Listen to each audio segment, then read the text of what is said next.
ካናዳ በጉብኝት መሄድ ለምትፈልጉ ሰዎች እነዚህን መስፈርቶች ማወቅ ይጠበቅባቸዋል።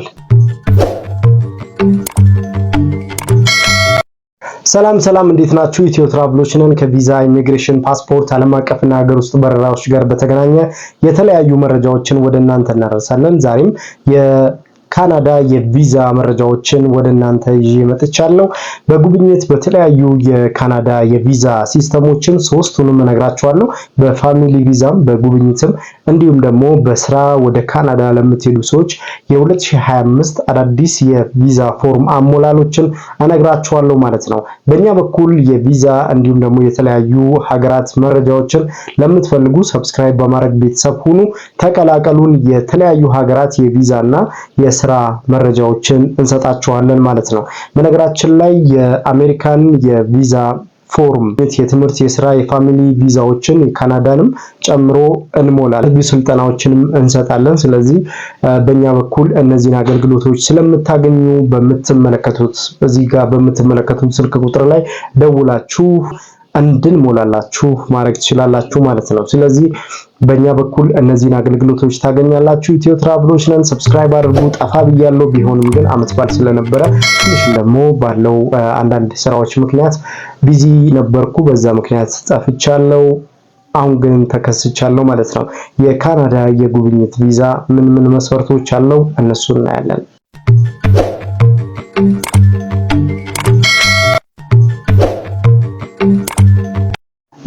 በአሜሪካንና አካባቢዋ ባሉ ሀገራት እንግዲህ አንደኛው የሚታወቀው የካናዳ የጉብኝት ቪዛ ነው። የጉብኝት ቪዛ ማለትም የፋሚሊ ቪዛ ጋር ተመሳሳይነት ያለው የካናዳ የጉብኝት ቪዛ ምን መስፈርቶችን ከናንተ ማግኘት አለበት፣ የካናዳ መንግስት ወይም ደግሞ እናንተ ስለ ካናዳ ምን መስፈርቶችን ማሟላት አለባቸው የሚሉትን ነገሮችን ዲቴል አብራርቼ እነግራችኋለሁ። ከ2023 እስከ 2025 ድረስ ባለው አጠቃላይ ህጋቸው የተቀያየሩ ህጎችንም እንዲሁም ደግሞ ምን መስፈርቶችንም ጠይቀዋል የሚለውን ነገር እነግራችኋለሁ። ከባንክ ስቴትመንት ጀምሮ እስከ ኢንተርቪው እንዲሁም ደግሞ እስከ ሜዲካል ድረስ ያላችሁን ነገሮች ዲቴል እነግራችኋለሁ ማለት ነው። እናንተ ደግሞ ጥያቄ፣ አስተያየት፣ ሀሳቦች ካላችሁ ኮሜንት ላይ አስቀምጡልኝ፣ አየዋለሁ። ለእናንተም ጥያቄዎች ደግሞ መልስ የሚሆን ላይቭ ገብቼ ጥያቄዎቻችሁን መልስ እመልሳለሁ ማለት ነው። ስለዚህም የካናዳ የጉብኝት ቪዛ በምን አይነት መስፈርት ይዘጋጃል? የመጀመሪያው ነገር ከናንተ የሚያስፈልጉ ዶክመንቶች አሉ። የመጀመሪያው ከናንተ የሚያስፈልገው ፓስፖርት ኤክስፓየር ዴት ያልደረሰ 6 ወር ነው የሚለው ህጋቸው። ነገር ግን 1 አመት ኤክስፓየር ዴቱ ኤክስፓየር ዴቱ ያልደረሰ መሆን አለበት። 1 አመት ያክል ፓስፖርታችሁ። ሁለተኛው የባንክ ስቴትመንት ነው። አሁን ባለው ሁኔታ የባንክ ስቴትመንቱን እስከ 7 ሚሊዮን ብር ድረስ ነው የሚጠይቁት። ከ5 ሚሊዮን እስከ 7 ሚሊዮን፣ አንዳንዴ ከዚህ በፊት በነበረው እስከ 2 ሚሊዮን ብር ድረስ የባንክ ስቴትመንት ይጠይቁ ነበረ። በ2023 ላይ እስከ 2 ሚሊዮን ብር፣ 2.5 እንዲሁም ደግሞ እስከ 4 ድረስም ጠይቀውም ነበረ። አሁን ግን ባለው ሁኔታ እስከ 7 ሚሊዮን ብር ድረስ የባንክ ስቴትመንት ይፈልጋል። ትራንዛክሽኑም ጥሩ የሆነ መሆን አለበት ማለት ነው። እዚህ ጋር ማወቅ ያለባችሁ አንዳንድ ኤጀንቶች በፌክ የሚያሰሩ አሉ። ማለትም ኢሜል የማያስደርጉ ወደ ኤምባሲው ኢሜል አድርጉ ሲባሉ ኢሜል ማድረግ የማይችሉ ነገር ግን ሐሰተኛ የሆነ የባንክ ስቴትመንት አሰርተው ለኤጀንቶች የሚተባበሩ አሉ። ያንን ነገር ከማድረግ መጠንቀቅ አለባችሁ። ምክንያቱም አንዴ ፌክ ዶክመንት እንዳስገባችሁ ካወቁ ሪጀክት ያደርጓቸዋል። ድጋሚም አሜሪካን እና ካናዳ ላይ እንዳትገቡ የሚያደርግ ዶክመንት ነው የሚያደርጉባችሁ ማለት ነው። ስለዚህ ፓስፖርታችሁንም አሻራችሁንም ከያዙ በኋላ ድጋሚ የባንክ ስቴትመንታችሁን ሪጀክት ያደርጉታል። አሜሪካንም ካናዳም ፎርም እንዳትሞሉ ያደርጓቸዋል ማለት ነው። ስለዚህ አሜሪካን እና ካናዳ ደግሞ በቪዛ ህጋቸው አንድ ላይ ነው የሚሰሩት። ስለዚህ አሜሪካን ላይ ፋውል ከሰራችሁ የቪዛ ሲስተማቸው ካናዳ ጋርም የተያያዘ ስለሆነ ስለዚህ አሜሪካንም ካናዳም እንዳትገቡ ያደርጓቸዋል። ይሄንን ግን ኤጀንቶች አይናገሩም፣ ምክንያቱም ከራሳቸው ቢዝነስ አንፃር ነው የሚያዩት ነገሮችን ማለት ነው። ስለዚህ እናንተ መጠንቀቅ ያለባችሁ ሐሰተኛ የሆነ የባንክ ስቴትመንት ላለማዘጋጀት ራሳችሁን ማዘጋጀት አለባችሁ ማለት ነው። ራሳችሁን መጠበቅ አለባችሁ። ሁለተኛ ደረጃ ላይ ያለው ይሄ ነው። ሶስተኛ ደግሞ ቡክ ማድረግ አለባችሁ። ሆቴል የምታርፉበትን ቦታ ሆቴላችሁን ማዘጋጀት አለባችሁ። የባንክ የተከፈለበት የሆቴል ሪዘርቭ የተያዘበት ትኬት እንደምትከፍሉ ማሳየት አለባችሁ። ይሄ እንግዲህ የባንክ ስቴትመንታችሁ ውስጥ የተያዘ ነገር ነው። እናንተ የምታቀርቡት የባንክ ስቴትመንት እናንተ ሆቴል እንዲሁም ደግሞ ላይፍ ኢንሹራንስ ትይዛላችሁ። ለምሳሌ ላይፍ ኢንሹራንስ በተለያዩ ባንኮች ይሸጣል። አሁን ባለው ሁኔታ ትራቭል ኢንሹራንስም አለ። ትራቭል ኢንሹራንስም መግዛት ትችላላችሁ። ለምሳሌ ዳሽን ባንክ ይሸጣል። እንዲሁም ደግሞ አዋሽ ባንክ ይሸጣል። በግል ካሉ ባንኮች ማለት ነው። በመንግስት አይ ቲንክ የኢትዮጵያ ንግድ ባንክ ይኖረው አይኖረው አይ ሃቭ ኖት አይዲያ፣ ግን ምናልባት ሊኖራቸው ይችላል። እነዚህን ዶክመንቶች መያዝ ይኖርባቸዋል። የልደት ካርድ ያስፈልጋቸዋል። እንዲሁም ደግሞ የጋብቻ ወረቀት ካገባችሁ ወይም ያላገባ የሚለውን ወረቀት መያዝ ይጠበቅባቸዋል ማለት ነው። በተጨማሪም ደግሞ ፋብሪካ ወይንም ደግሞ ድርጅት የምታስተዳድሩት ካምፓኒ ወይንም ደግሞ የቤተሰብ ንብረት ወይንም በስማችሁ ውክልና ያለ ሙሉ ውክልና የያዛችሁበትን ንብረት ያስፈልጋችኋል። ፋሚሊ ቢኖራችሁ ይመረጣል።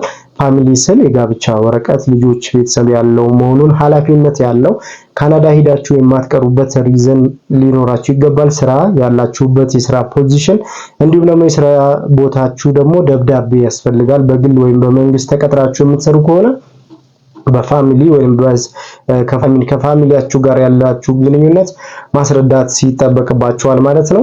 በተጨማሪም ደግሞ በስራ ቦታችሁ ደግሞ ስራችሁ ላይ ያላችሁን የስራ ፖዚሽናችሁን ወይም ደግሞ የስራ አይነታችሁን ማሳየት ይጠበቅባችኋል ማለት ነው። እነዚህን ዶክመንቶችን ማሟላት ከእናንተ ይጠበቃል።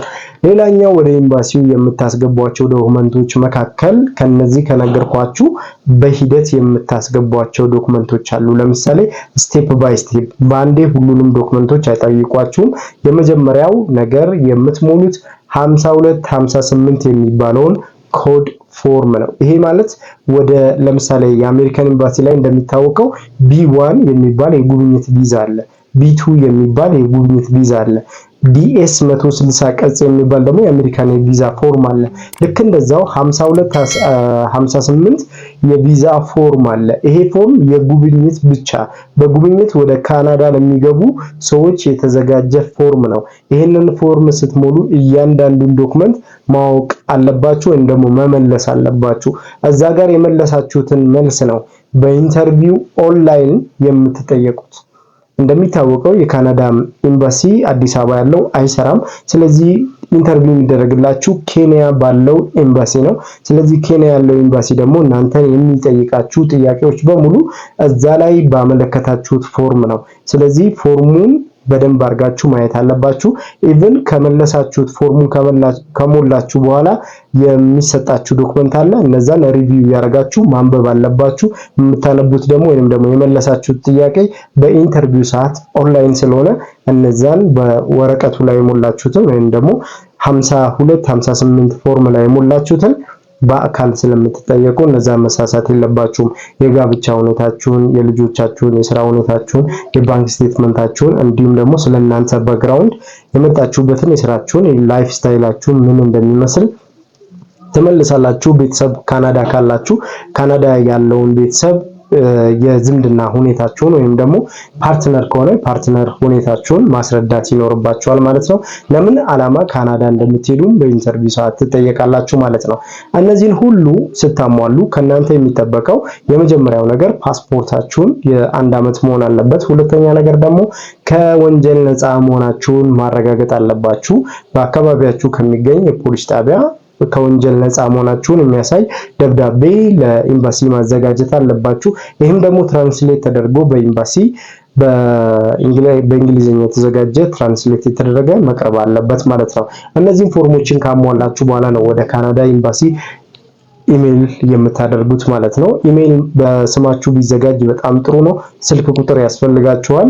እንዲሁም ደግሞ ፎቶ ያስፈልጋችኋል። ፓስፖርት ሳይዝ ጉርድ ፎቶግራፍ ባክግራውንዱ ነጭ የሆነ ያስፈልጋችኋል። ፊታችሁ ላይ ጆሮአችሁ ቢታይ ጥሩ ነው። ንቅሳት አያስፈልግም። ፈገግ ማለትም አያስፈልግም። ስለዚህ ባክግራውንዱ ጥሩ የሆነ ፎቶግራፍ መነሳት ሲኖርባቸዋል ማለት ነው። ይሄንን ማለት ለኤምባሲ ቀጠሮ ስታስይዙ ማለት ነው። ቅድም ላይ ነገርኳችሁ መስፈርቶች ግን እናንተ ላይ የሚጠበቁ መስፈርቶች ናቸው። እነዛን ማሟላት ይኖርባቸዋል። የፋሚሊ ቪዛ ጋር በተገናኘ ኢንቪቴሽን መጥቶላችሁ ቀጠሮ ማስያዝ የምትፈልጉ ወደ ኤምባሲ ቀጠሮ ማስያዝ የምትፈልጉ ካናዳም ደግሞ ኢንቪቴሽን ማስመጣት የምትፈልጉ ሰዎች በስኮላርሺፕ ሊሆን ይችላል፣ በስራ ሊሆን ይችላል፣ በስራም በትምህርትም ሊሆን ይችላል። ኢንቪቴሽን ማስመጣት የምትፈልጉ ሰዎች ካላችሁ እኛን ማነጋገር ትችላላችሁ። በእኛ ቢሮ በኩል ኢንቪቴሽን ሌተር ማስመጣት ትችላላችሁ፣ በኢትዮ ትራቭል ማለት ነው። በእኛ በኩል አስመጥታችሁ ፕሮሰሳችሁን መጀመር ትችላላችሁ። ቀጠሮን እንይዝላችኋለን። እያንዳንዱን ለኢንተርቪው እስከምትበቁ ድረስ ጥያቄዎችን አውጥተን የኢንተርቪው ጥያቄዎችን እናበቃችኋለን ማለት ነው። ስለዚህ በዛ በኩል አገልግሎት ማግኘት ትችላላችሁ ማለት ነው። በተመሳሳይም የአሜሪካንንም እየሰራን እንገኛለን። ብዙ ሰዎችን ወደ ኤምባሲ አስገብተናል። እስካሁን ድረስ 90% እየተሳካልን ያለው። ስለዚህ በጣም ጥሩ ነው ማለት ነው። ስለዚህ እናንተም ለኢንተርቪው በየትኛውም የቪዛ መስፈርት እኛን ማነጋገር ትችላላችሁ። የትኛውም ሀገር ላይ ሄዳችሁ መስራት የምትችሉበትን የቪዛ ፎርም አሞላል እንዲሁም የቪዛ ሂደቶችን እኛ ጋር ታገኛላችሁ ማለት ነው። ከአረብ ሀገራት እስከ አውሮፓ አሜሪካን ድረስ የቪዛ ፎርም አሞላሎችን በእኛ በኩል ማግኘት ትችላላችሁ ማለት ነው። ኢትዮ ትራቭሎችን ሰብስክራይብ አድርጉ፣ ላይክ አድርጉ። የጉብኝት ቪዛ ምን መስፈርቶች አሉት የሚለውን ይሄንን አቀረብንላችሁ። ቀጣይ ደግሞ የስራ ቪዛ በካናዳ ምን መስፈርቶች አሉት የሚለውን ቀጣይ ይዤላችሁ እመጣለሁ። አብራችሁን ቆዩ። ጥያቄ ካላችሁ ኮሜንት ላይ አስቀምጡልኝ። አብራችሁን ስለነበራችሁ አመሰግናለሁ። ፒስ